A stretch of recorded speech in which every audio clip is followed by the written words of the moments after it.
Good morning, students.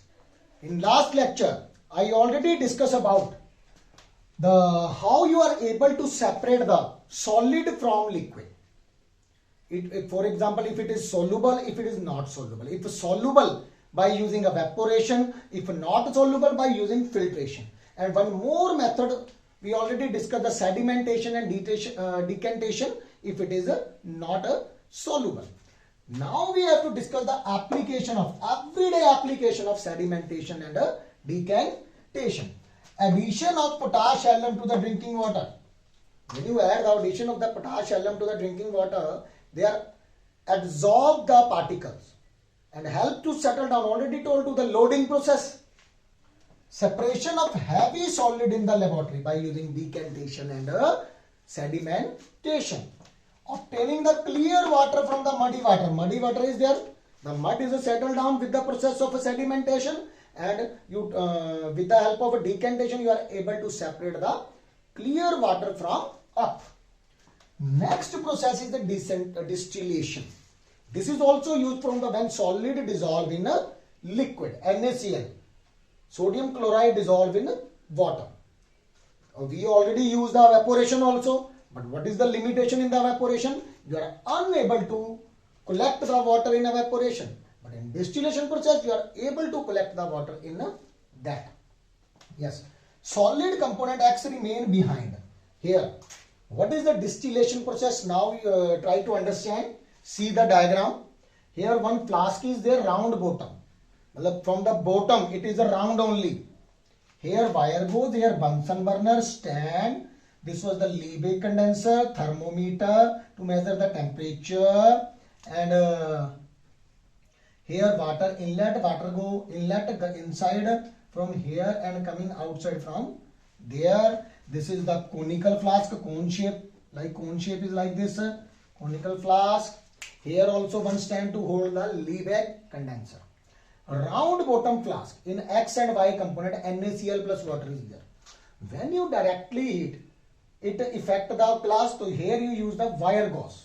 Down the wire gauze is there, not directly heat. When you with the help of Bunsen burner, where you use LPG. When you heat it, the water converted into vapor form go into this condenser. Go into this condenser.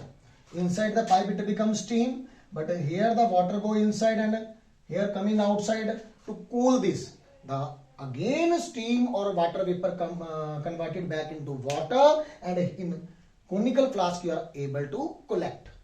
So what is the advantage? Advantage of this process. You are able to separate the water, both of component. You are able to recover the both of component. But in evaporation, you are unable to recover the component. So this is the distillation process. And here you thermometer used to measure the temperature. After you already know about that. If we take liquid in liquid, this is the example of solid in liquid. This is the example of solid when mix in a miscible. When miscible in a liquid. Now we see the fractional distillation. What is the difference between distillation and fractional distillation? Fractional distillation is an advanced process when liquid dissolve in liquid. Example, alcohol in water. Alcohol. Here which property we use? Boiling point.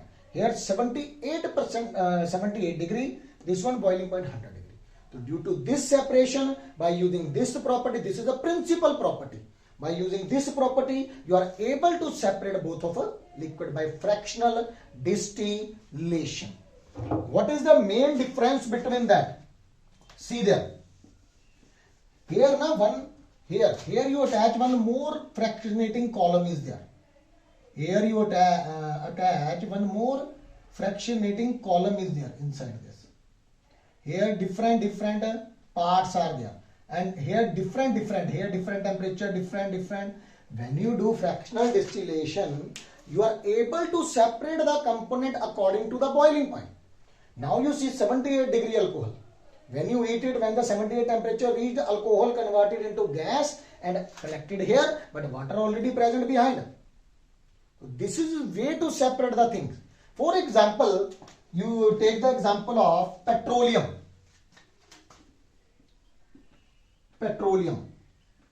a black color liquid, viscous liquid you get from the earth. In that petroleum, lot of things are there.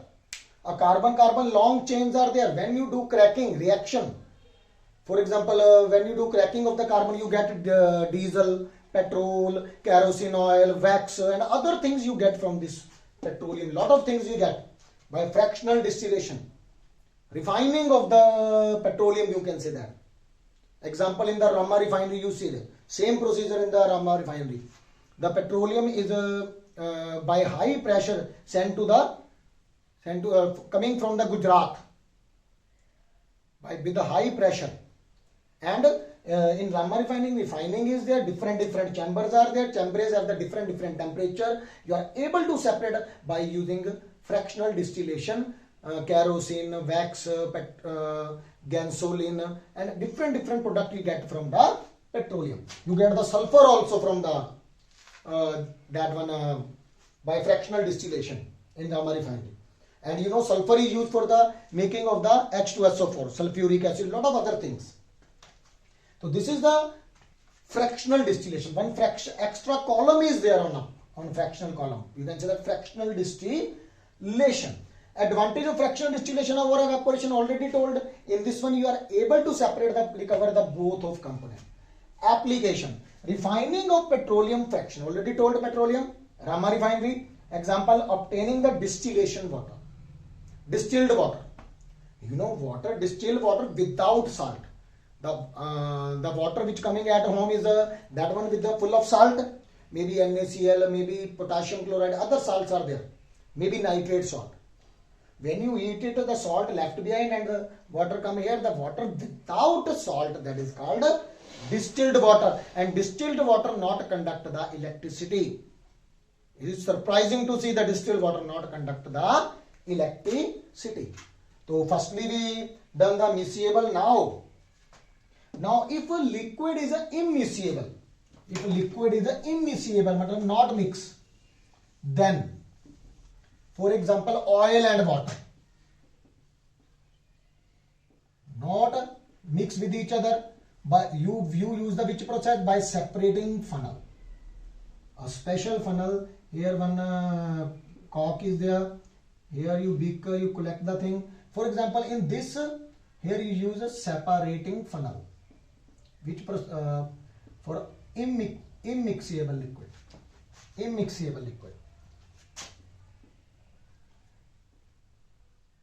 For example, here you put water and oil.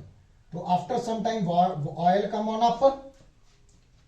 Then you open this one, and when you open the here the water collected, when water coming down, the oil come here, then you first of all you open, then you close, then oil left behind, the water coming there. This is the separating funnel process. And what is their applications? Separation of iron from its ore and separation of oil from iron from its ore, or the which you get from the down from the earth after mining.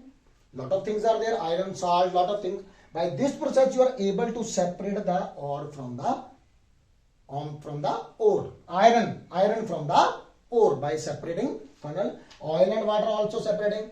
You know about the property of oil. Oil is a very light. Which property I here use? Weight. The oil is very light, that's why the spread on the up layer. When you open it, water coming down, but when the oil come there, you close that one knob is there.